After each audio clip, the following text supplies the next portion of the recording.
अस्सलाम वालेकुम। तो आज हमारे पास टॉपिक नंबर 80 है। तो टॉपिक नंबर 80 में हम फर्दर वही डिस्कस कर रहे हैं एप्लीकेशन ऑफ बर्नौलीज़ इक्वेशंस। तो इसमें सबसे पहले इसने बर्नौलीज़ इक्वेशन की वही डायमेंशंस इसने बताई हैं। ये जो डायमेंशंस हैं ये आपके पास रो हाफ वी स्क्वायर और रो जी एच।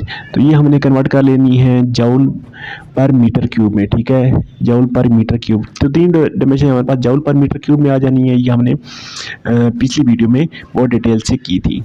उसके बाद आपके पास है जी ये चीज़ बता रहा है कि ये टर्म आपके पास इसकी काइनेटिक एनर्जी होती है और ये आपके पास लोकेशन की वजह से होती है। ये चीज़ हम पिछले मॉड्यूल में पढ़ के आ चुकी हैं।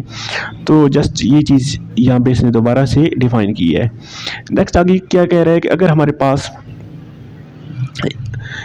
इस किस्म का फ्लूइड हो, ठीक है, इस पूरी डायग्राम में फ्लूइड आपके पास यहाँ से यहाँ तक मूव कर रहा है और हमने इसकी वेलोसिटी चेक करनी है। ठीक है, स्पीड ऑफ फ्लो आपको पता है वेलोसिटी होती है। तो अगर वेलोसिटी चेक करनी है तो हमारे पास क्या चीज़ होती है? तो क्या कह रहे हैं, एक तो हमारे पास है कि हम मैनोमीटर या वेंचुरी मीटर यूज़ कर लें। ठीक है, ये चीज़ आपने याद रखनी है कि किसी भी once method to measure it to use manometer और वेंचुरी मीटर। तो मैनोमीटर या वेंचुरी मीटर दोनों आपके पास इसकी वेलोसिटी फाइंड करने के लिए यूज़ होंगे। तो ये चीज़ आपने याद रखनी है। नेक्स्ट कह रहे हैं अगर हम एक फार्मूला बना लें तो फार्मूला हमारे पास कैसे बनेगा? ये आपके पास सेम आपके पास बर्नौली इक्वेशंस लिखी हैं। ठीक है, एक पॉइंट बर्नौली इक्वेशन इक्वल आ जाएगी एक दूसरे पॉइंट बर्नौली इक्वेशन, क्योंकि दोनों एक दूसरे की इक्वल होती हैं। ठीक है, तो हमने यहाँ पे लिया है आइडियल फ्लूइड। आइडियल फ्लूइड क्या आपको पता है, उसकी विस्कोसिटी ज़ीरो होती है। ठीक है, उसकी विस्कोसिटी ज़ीरो होती है। तो यहाँ पे कह रहा है हमारे पास दोनों मतलब पॉइंट सेम है। तो y1 इक्वल y2 आ गया। तो y1 इक्वल y2 आने से हमें यहाँ पे क्या इफेक्ट होगा? यहाँ पे आप देखें ये वाली टर्म और ये वाली टर्म। तो इसको अगर हम मज़ीद एलबोरेट करें तो ये हमारे पास है रो जी y1 और सेकंड टर्म है हमारे पास रो जी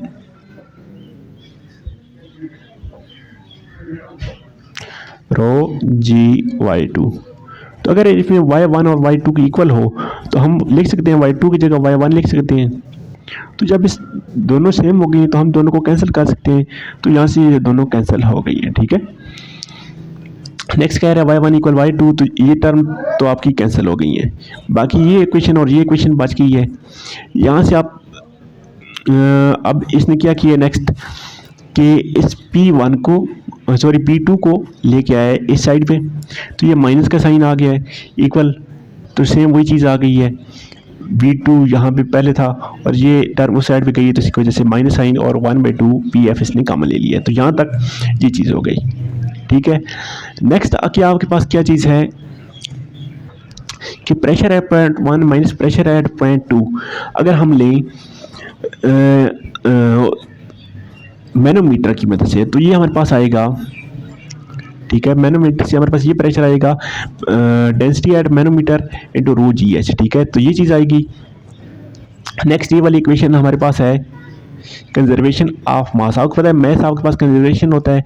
तो एरिया 1 में जितनी वेलोसिटी होगी एरिया 2 में भी उतनी वेलोसिटी होगी, क्योंकि जब मैस इक्वल कंजर्व होगा तो वेलोसिटी भी आपकी कंजर्व होगी। तो यहाँ से हमने V2 की वैल्यू फाइंड कर ली है। ठीक है, यहाँ तक हमारा हो गया, V2 की वैल्यू हमने फाइंड कर ली है। ठीक है, अब इस इक्वेशन में, ठीक है, ये इक्वेशन हमारे पास देखें P1 इक्वल P2, ये दोनों इक्वेशन इनके लेफ्ट हैंड साइड आपके इक्वल हैं तो राइट हैंड साइड भी इक्वल हो सकते हैं। तो इसलिए हमने इसके राइट हैंड साइड को लिख लिया। ठीक है, तो ये टर्म तो हमारे पास सेम पैर वैसी लिखी है। ठीक है, यहाँ से V1 का स्केयर यहाँ से V1 का स्केयर कम ले लिए, ये चीज़ आ गई। बाकी हमारे पास ये टर्म आ गई है। ठीक है, नेक्स्ट यहाँ पे देखें V1 की हमने जो वैल्यू फाइंड की है, ऊपर हमने V1 की वैल्यू फाइंड हम कर चुके हैं। ठीक है, तो वो यहाँ पे पुट करनी है। ये वाली जो वैल्यू हमने फाइंड की थी, यहाँ से हम V1 को लिख सकते हैं कि V1 हमारे पास इक्वल है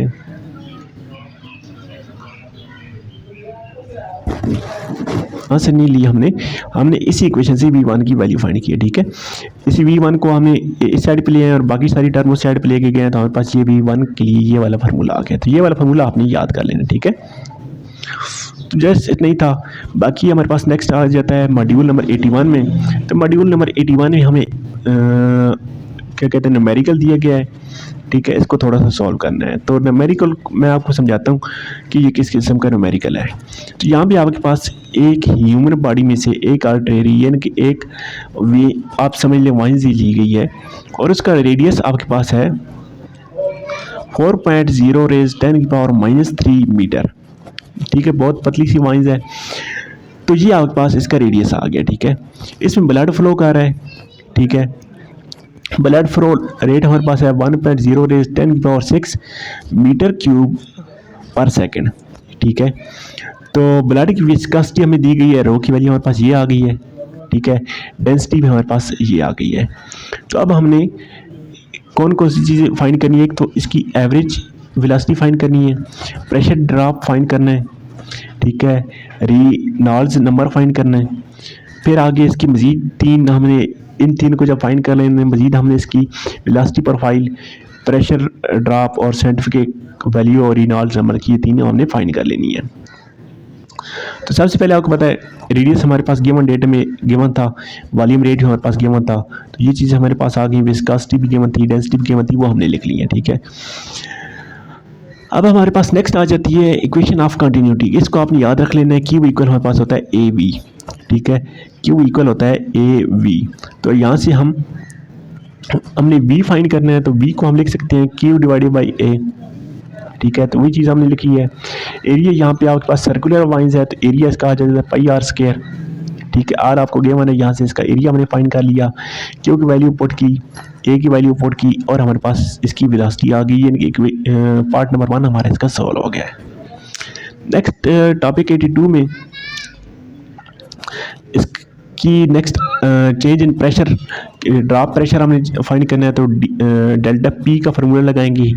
क्यू आपके पास पोइज़ेलियो इक्वेशन, ये वाली इक्वेशन होती है, इसको आप एज ए फार्मूला की तौर पर याद कर सकते हैं। और यहाँ से हमने डेल्टा पी की वैल्यू इस फार्मूले की मदद से डेल्टा पी की वैल्यू निकाली है।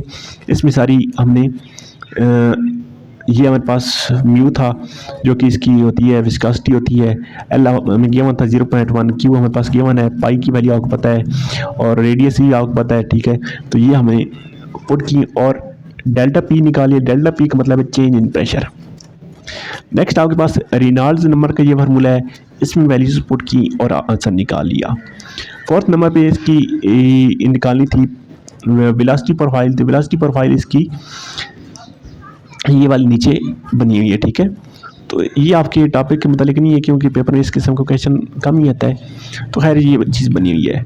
फिफ्थ नंबर पे आपके पास बता रहा है कि विस्कोसिटी की वजह से इंटरनल फ्रिक्शन होगी। फिर आपके पास उसकी वजह इंटरनल फ्रिक्शन की वजह से एनर्जी आपके पास डिसिपेटेड होगी थर्मल एनर्जी की शक्ल में और आपके पास प्रेशर जो है वो बनेगा आर्टरी में, यानी कि आपके पास जो उसको हम बीपी का प्रॉब्लम कहते हैं।